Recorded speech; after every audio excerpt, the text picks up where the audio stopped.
Tuhan firman-Mu ajaib, kekal meski gunung menghilang. Tiada huruf yang gagal, tak terpatahkan siasat. Hidup seperti-Mu ya Allah, lebih dari emas. Aku bersaksi kitab-Mu, kitab yang suci. Terdengarkan firman-Mu, hibur hati yang luka. Terangilah langkahku kemanapun ku pergi. Biarkanlah firman-Mu berkuasa atasku. Ubahkanku, bebaskanku, ku mau menyenangkan-Mu. Tuhan firman-Mu ajaib, kekal meski gunungnya. Ubah dan bebaskan aku, mau menyenangkan-Mu. Selamat datang para pemirsa terkasih, saya menyambut Anda dan semua pemirsa dimanapun Anda berada dalam episode pertama acara Belajar Alkitab Harian program Semua Kitab Suci. Semua Kitab Suci adalah acara belajar harian yang mengupas keseluruhan isi kitab-kitabnya. Alkitab, mulai dari kitab Kejadian hingga Wahyu, setiap hari dari Senin hingga Jumat, selama 5 tahun melalui 1323 episode. Kami menyajikan pengupasan semua kitab dari Alkitab secara menyeluruh dan intensif. Dari kitab Kejadian hingga Wahyu. Dari satu kitab ke kitab berikutnya untuk menunjukkan garis besar dari setiap kitab, juga garis besar dari setiap pasal. Pada akhir studi Alkitab ini, kami akan memberikan keseluruhan studi kita untuk membantu Anda memahami firman Tuhan. Alkitab adalah kitabnya Allah, firman-Nya Allah yang hidup. Disampaikan pada kita untuk menerangi jalan kita. Setiap kali kita sedang membaca Alkitab, kita secara langsung berkomunikasi dengan Allah pencipta kitab suci ini.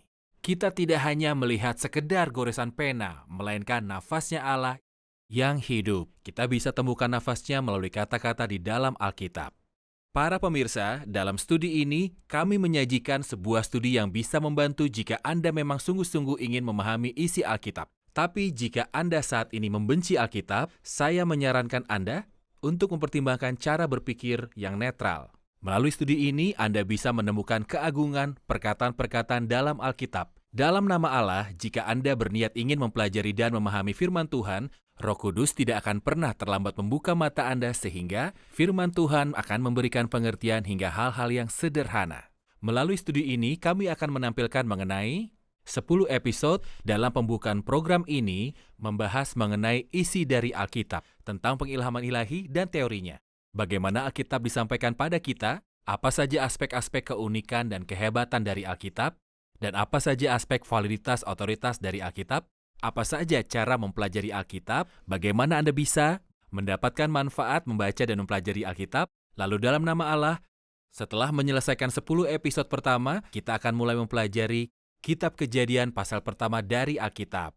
Sebagai permulaan, izinkan saya menyambut hamba Tuhan yang sangat memberkati di studio, Saudara Yosef Riyad. Selamat datang. Terima kasih Saudara Ayat. Kami diberkati. Terima kasih. Juga saya menyambut para hadirin yang sudah bergabung. Selamat datang.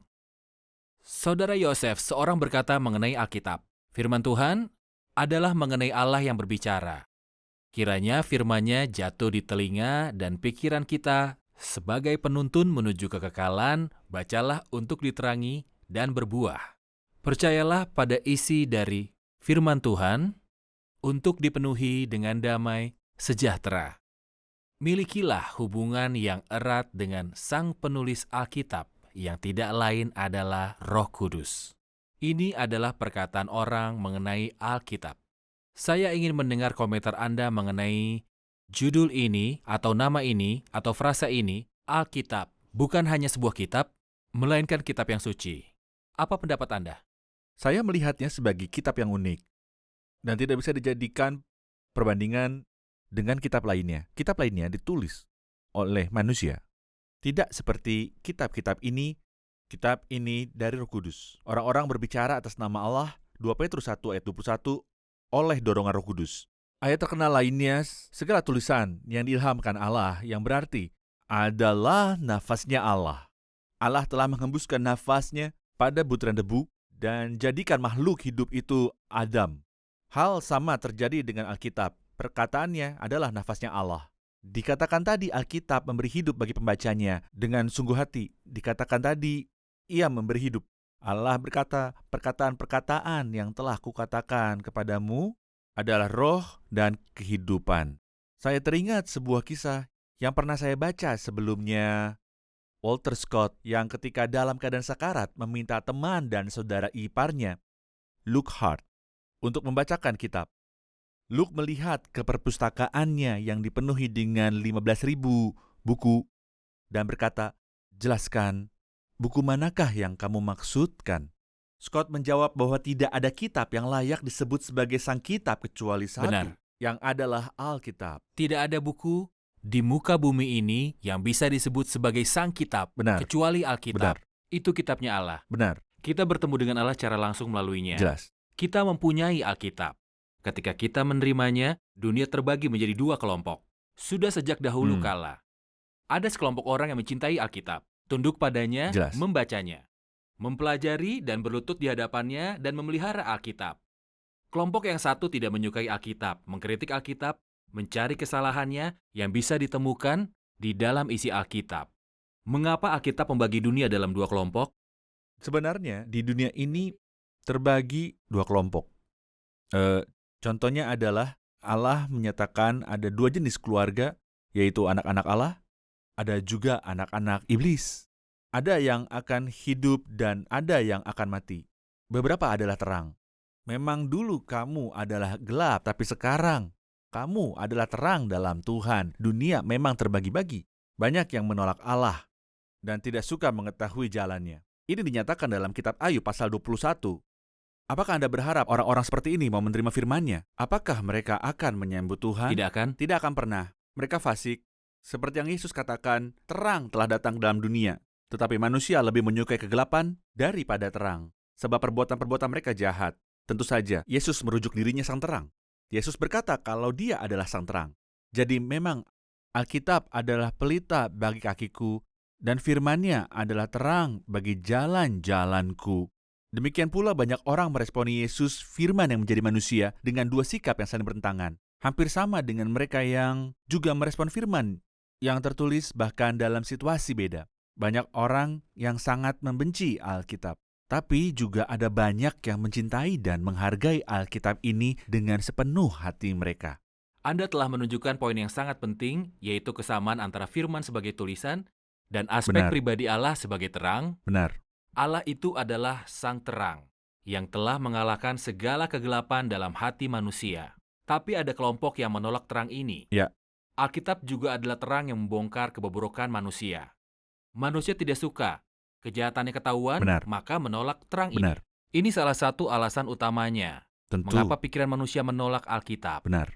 Jika ingin mendapat gambaran sekilas, dampak Alkitab dalam segala zaman, tidak diragukan lagi Alkitab memiliki dampak yang hebat. Ya. Anda sudah menyatakan kalau ada sekelompok orang yang menolak Alkitab, tapi sebagian mengasihi dan mendalami Alkitab. Adakah contoh yang bisa Anda ceritakan mengenai dampak Alkitab? Faktanya, kita punya sejumlah contoh dan kita tahu mengenainya. Ketika mereka jauh dari Alkitab, mereka memiliki nilai moral tertentu. Ketika ia mengenal Allah dan mengasihi Alkitab, ia menjadi berubah. Faktanya, Alkitab berdampak pada manusia dan mengubah mereka menjadi orang lebih baik. Pada suatu hari, seorang pengkhotbah sedang membahas mengenai isi dari Alkitab. Ia diinterupsi oleh seorang filsuf yang bertanya, "Anda menyatakan kalau Alkitab adalah firman Allah. Apa bukti yang kau miliki?" Si pengkhotbah berkata, "Saya bisa. Kembalilah esok hari dengan 50 orang yang tadinya dikenal sebagai orang yang suka mabuk, pezina, pembunuh, orang fasik, dan juga orang jahat. Lalu mereka mengenal Yesus dan membaca Alkitab, hidup mereka telah diubahkan. Saya menentang Anda untuk membawa orang-orang yang tidak bermoral dan bobrok, yang membaca teori filsafatmu dan menjadi bertobat. Faktanya, Alkitab mengubah seseorang." Dikisahkan juga ada seorang misionaris yang tinggal di dalam hutan belantara Afrika. Dia bertemu dengan orang tua yang sedang duduk dan membaca Alkitab. Dia bertanya, "Kawan, apa yang sedang kamu lakukan?" Dia menjawab, "Saya membaca firman Tuhan." Si misionaris itu berkata, "Kami telah dihantui oleh mitos ini, tapi kini sudah terbebas darinya. Saya berharap Anda juga begitu." Si orang tua itu berkata, "Jika isi kitab ini memang mitos, saya sudah menyantap Anda sebagai hidangan makan siang. Ia adalah salah satu dari suku kanibal, tapi karena ia telah mengenal Alkitab, hidupnya diubahkan menjadi orang yang jauh lebih baik seperti yang telah saya kisahkan tadi. Ada banyak orang yang membaca Alkitab dan hidupnya diubahkan. Saya melihat hal ini sebagai bukti yang paling kuat dan jelas. Ada banyak fakta lain yang membuktikan keabsahan dan pengilhaman dari isi Alkitab. Tapi fakta kalau Alkitab berdampak dan mengubah orang adalah bukti yang terkuat. Alkitab adalah kitab yang mengubahkan hati. Ya. Hati dari masing-masing tiap orang Benar. yang melekat pada Alkitab. Benar. Kita akan jeda sejenak dan kemudian kembali dengan berbagai pertanyaan dari hadirin.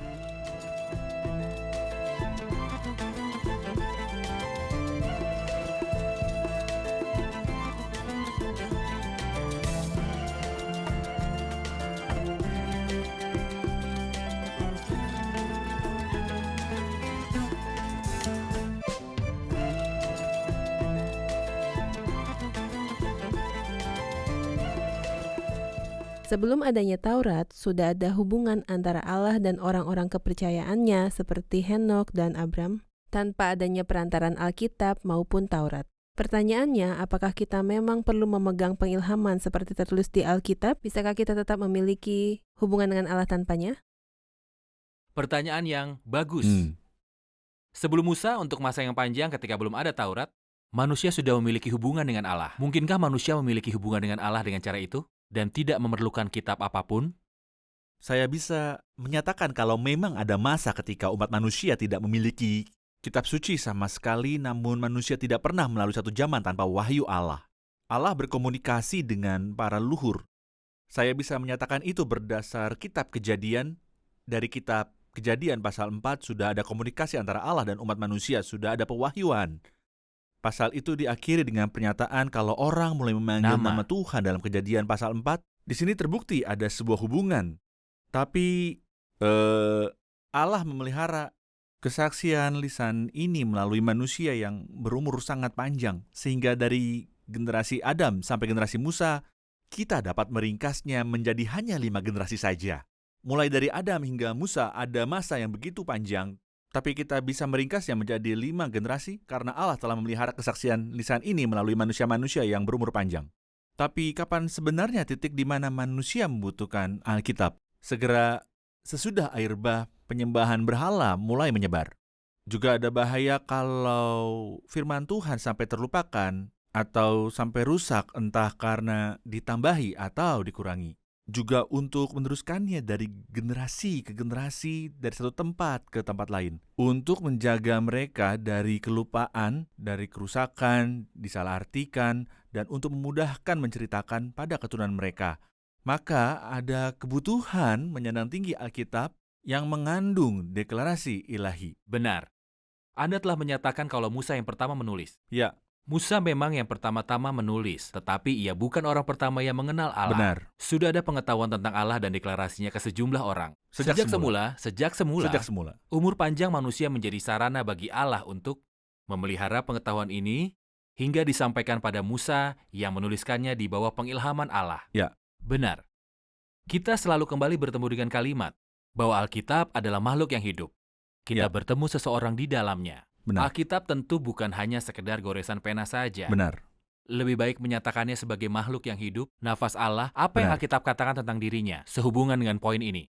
Maksud saya, jika kita memilih salah satu dari tulisan dan memilih 2 pasal, kita akan menemukan 3 ekspresi yang menegaskan pemahaman bahwa Alkitab adalah setara dengan makhluk hidup. Kita buka Galatia pasal 3 ayat 8, dan kitab suci yang sebelumnya mengetahui itu manusiawi, makhluk yang hidup. Dan kitab suci itu yang mengetahui bahwa Allah membenarkan orang-orang bukan Yahudi oleh karena iman telah lebih dulu menyatakan ke Abraham, olehmu segala bangsa akan diberkati. Di sini Alkitab Mengetahui bisa dan memberitakan. mengetahui dan memberitakan.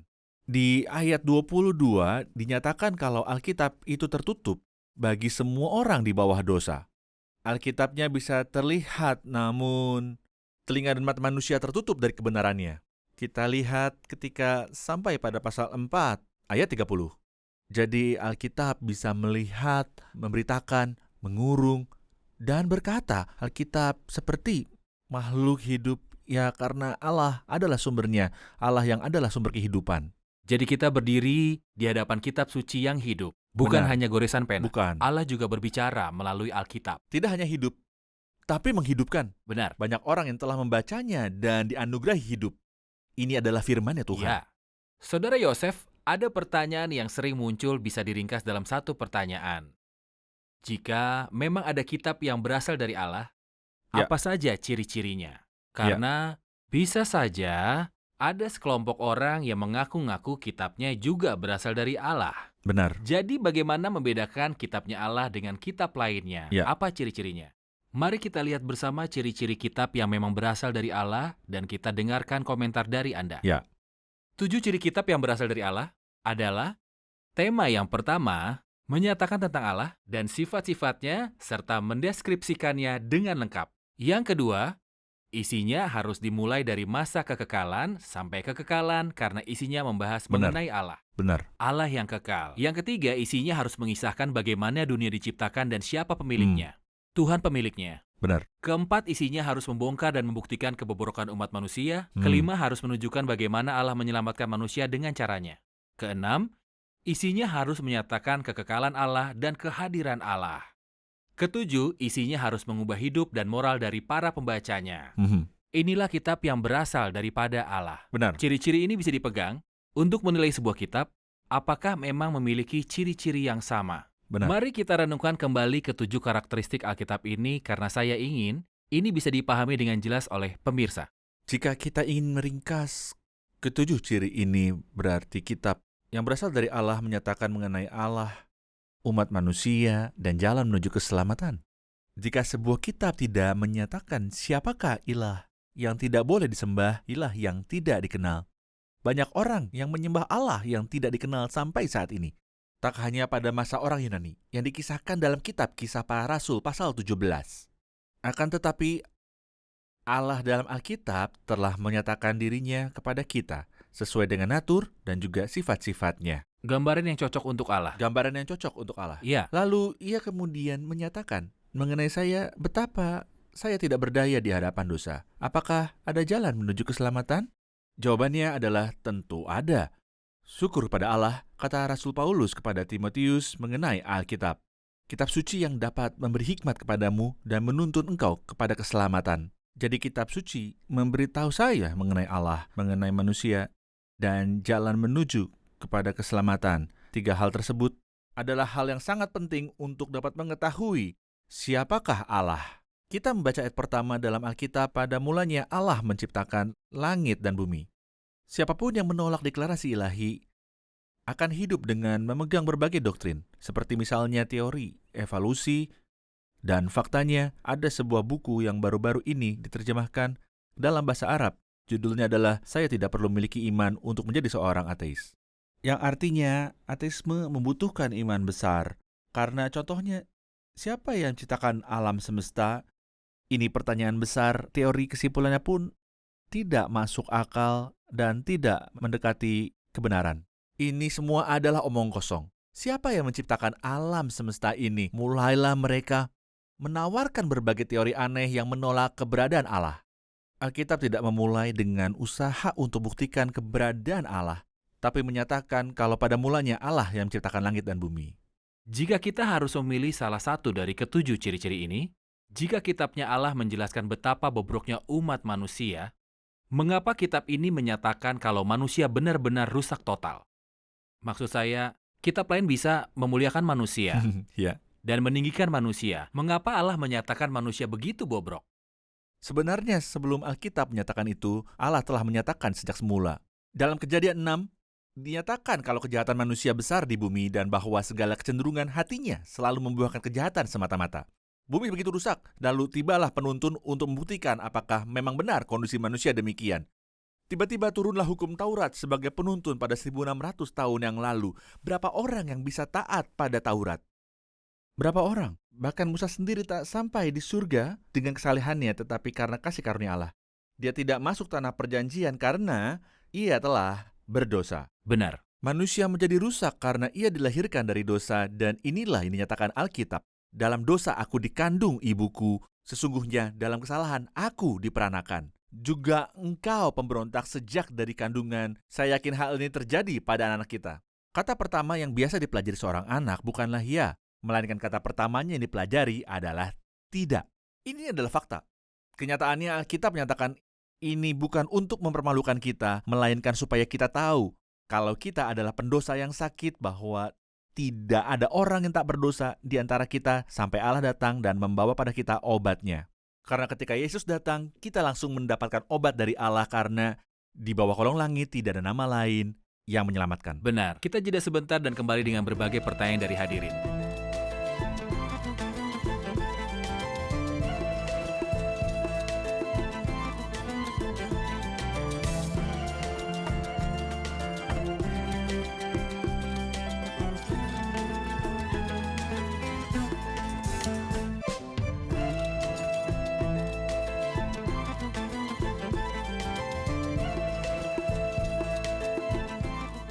Kita tahu kalau Allah tidak terbatas, surga tidak cukup besar baginya, tapi Ia bisa menyatakan dan menunjukkan dirinya dalam kitab tertentu melalui sejumlah halaman dan kitab tertentu. Allah itu tidak terbatas. Bagaimana mungkin Alkitab yang terbatas bisa menyatakan dirinya?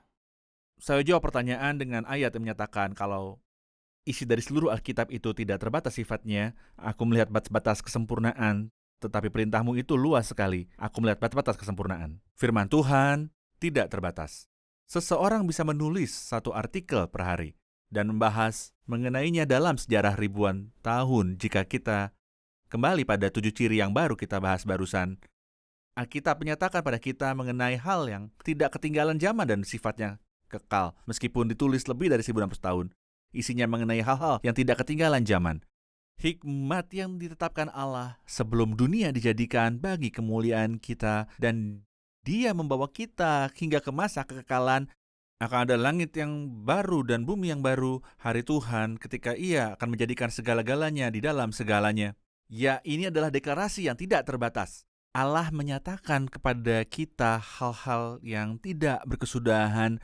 Tidak ada seorang pun yang bisa memberitahu apa yang akan terjadi sebelumnya, akan terjadi dalam masa kekekalan. Jangan lupa kalau Allah telah menjadi manusia. Tepat. Tubuh manusia ini terbatas. Natur dan sisi kemanusiaannya Yesus. Ya. Dalam Dialah berdiam seluruh kepenuhan Allah. Betul? Ya. Saudara Yosef, mari kita kembali pada 7 ciri yang telah kita lihat dan akan kita lihat kembali. Kita sudah membahas kalau ini merupakan ciri-ciri kitab yang berasal dari Allah. Mari kita lihat kembali ciri kelima, bahwa kitab yang berasal dari Allah isinya harus menunjukkan jalan menuju keselamatan yang sesuai dengan kehendak Allah. Apa yang dinyatakan Alkitab memberitahu kita kalau Allah telah menyiapkan jalan yang sesuai dengan naturnya, sesuai dengan sifatnya. Seseorang menyatakan kalau Allah tidak memiliki karikatur. Apa yang dimaksud karikatur? Artinya tidak ada yang lebih besar dari yang lainnya. Semua sama, semua harmonis. Untuk menyelesaikan masalah umat manusia, Anda harus melihat kebenaran Allah dan keadilannya Allah. Allah berfirman, upah dosa ialah maut, dan pada Adam pada hari engkau memakannya pasti mati. Kita agama lain melewatkan bagian ini dan menyatakan Allah sebagai pribadi yang tidak tulus. Itu tidak mungkin. Itu tidak mungkin. Itu yang kita maksud kalau hal itu tidak sesuai dengan sifat Allah. Untuk berlaku tidak adil atau tulus. Apa yang menunjukkan natur Allah yang adil, tulus, dan mengasihi? Ketiga aspek ini bisa ditemukan secara bersamaan dalam peristiwa penyaliban. Anda bisa menyadarinya kalau penyaliban bukan hanya ajaran Kristen yang muncul di Perjanjian Baru, tapi hal ini muncul dari kitab Kejadian hingga kitab Wahyu melalui sistem kurban. Apakah kurban binatang bisa menyucikan dan juga melepaskan? Tidak. Kita tahu kalau Yohanes Pembaptis bersaksi mengenai Kristus. Lihatlah anak domba Allah yang menghapus seluruh dosa dunia. Alkitab telah memberitahukan kepada kita jalan menuju keselamatan yang sesuai dengan sifat-sifat dari Allah. Itulah sebabnya mengapa kitab di agama lain dipenuhi dengan berbagai perintah. Tapi bagaimana saya mendapatkan jaminan akan diselamatkan? Karena faktanya jalan itu berdasarkan amal ibadah saya, padahal itu tidak mungkin sempurna. Tapi kekristenan menyatakan mengenai amal ibadah yang 100%. Kristus yang bergantung di atas kayu salib telah berseru, sudah selesai. Saya tidak percaya pada amal ibadah saya karena saya lemah, tapi Saya percaya pada karya Allah yang telah dikerjakannya di atas salib. Ya, ada hal lain yang ingin kita diskusikan. Apakah Roh Kudus menyatakan natur Allah terkait kehadirannya dalam kekekalan? Apakah dinyatakan apa yang akan terjadi dalam kekekalan di hadapan Allah? Maksud saya menyesalkan ayat bahwa banyak orang yang mengira dalam kekekalan mereka bisa lakukan dosa yang mereka bahkan tidak pernah lakukan selama mereka ada dalam dunia ini. Ini benar-benar sesuatu yang bukan berasal dari kitab yang suci. Para pemirsa, surga menurut Alkitab adalah tempat di mana tidak ada perbuatan yang jahat dan najis. Itu adalah tempat yang kudus seperti halnya Allah. Karena itu merupakan tempat berdiamnya Allah. Kita akan pindah ke tempat berdiamnya Allah. Bagaimana mungkin kita memikirkan tentang dosa? Tidak mungkin. Inilah mengapa Alkitab menyatakan kalau Allah ingin supaya kita kudus dan tak bercacat di hadapannya. Supaya kita kudus dan tak bercacat di hadapannya. Inilah yang dinyatakan dalam surat Efesus pasal pertama ayat yang keempat. Jadi Alkitab memberitahu kita mengenai natur kehadiran Allah dalam kekekalan adalah kekudusan? Ya. Natur tubuh manusia yang memasuki hadiratnya adalah tubuh kekekalan yang tidak lagi perlu makan, minum, bersenggama, atau apapun di hadapan hadiratnya Benar. Allah. Karena natur manusia kita telah diubah Ya. menjadi serupa dengan tubuh kemuliaannya Kristus, Benar. sudah diubah menjadi tubuh kemuliaan. Ya. Terima kasih Saudara Yusuf, Tuhan berkati. mari kita rangkum kembali apa yang disampaikan para hadirin. Jelas acara hari ini membawa banyak manfaat bagi kita. Apa saja manfaat yang sudah kita dapatkan? Alkitab terus mengubah manusia, karena firman Tuhan itu hidup dan berkuasa, lebih tajam dari pedang bermata dua. Alkitab mengubah kematian menjadi hidup, dari kegelapan menjadi terang, seperti api dan palu yang menghancurkan batu. Hanya kitab yang suci yang bisa disebut sebagai Alkitab. Kitab lainnya tidak bisa menggunakan al karena tak sempurna. Alkitab karena ini adalah kebaikannya Allah. Alkitab adalah kitabnya Allah. Alkitab menyatakan Allah dan segala sifatnya dengan cara yang sesuai dengannya. Juga menyatakan kebobrokan umat manusia dan cara Allah menyelamatkan mereka. Alkitab telah mengubah moral para pembacanya. Ya. Benar, terima kasih, Tuhan memberkati. Terima kasih Saudara Yosef. Tuhan berkati. Saya bersemangat untuk episode selanjutnya. Kita akan membahas mengenai arti pengilhaman, definisi pengilhaman, dan pewahyuan. Bagaimana Alkitab disampaikan pada kita. Jadi Amin. kami sangat bersemangat dengan episode Tuhan berikutnya. memberkati. Para pemirsa, pada akhir episode ini kami menawarkan sebuah undangan. Kitab ini adalah kitabnya Allah, yang melaluinya kita bisa secara langsung bertemu dengannya dan firman-Nya yang hidup. Firman yang telah mengubah banyak bangsa dari segala zaman dan juga begitu banyak pribadi. Firman ini sanggup mengubah para pembunuh menjadi orang kudus, orang yang cemar menjadi orang kudus. Firman yang hidup yang telah memberikan banyak pengharapan yang berakar di hati penerimanya. Juga isinya mengenai sebuah masa depan yang menjanjikan. Mereka juga telah melihat kekudusan Allah dalam kekekalan. Firman ini telah menjadikan orang-orang yang biasa menjadi orang-orang yang kudus. Dipanggil dalam kebenaran dan hidup dalam kebenaran.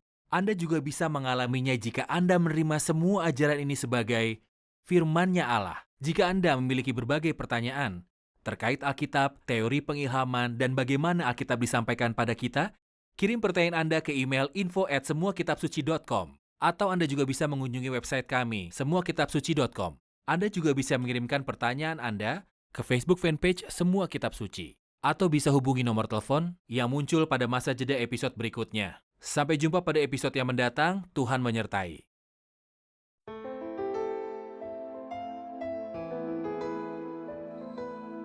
Tuhan firman-Mu ajaib, kekal meski gunung menghilang. Tiada huruf yang gagal, tak terpatahkan siasat. Hidup seperti-Mu ya Allah, lebih dari emas. Aku bersaksi kitab-Mu, kitab yang suci. Mendengarkan firman-Mu, hibur hati yang luka. Terangilah langkahku kemanapun ku pergi. Biarkanlah firman-Mu berkuasa atasku. Ubahkanku, bebaskanku, ku mau menyenangkan-Mu. Tuhan firman-Mu ajaib, ubah dan bebaskan aku.